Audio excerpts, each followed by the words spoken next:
బాధలు, వీళ్ళ కష్టాలు, వీళ్ళ సమస్యలు విని సహించలేనంత అసమర్థుడిని నేను గాను.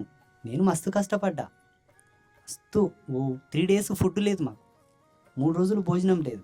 ఆ దినం గూడా జూషినా. కాకపోతే ఏందంటే ఈళ్ళని రుచిలో పెట్టరాదు స్వామి.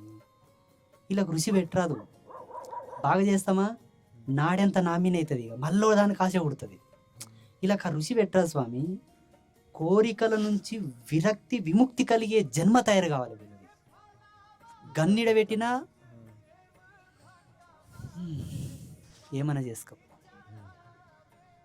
అంటే ఆ పవర్ రావాలి లోపలికి. అన్ని కష్టాలు అంతే వాడు గన్ను తీసేయలేకుంటే ఈయననే ఊ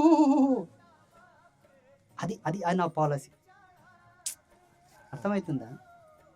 గురువులంతా ఏం చేసిండ్రు వీళ్ళకు ఒక విధమైన సైకాలజీలో ఫిక్స్ అయిపోని ఇంకే ఇంకా లేనిపోని మాటలన్నీ చెప్పి వాళ్ళని ఒక మైకంలో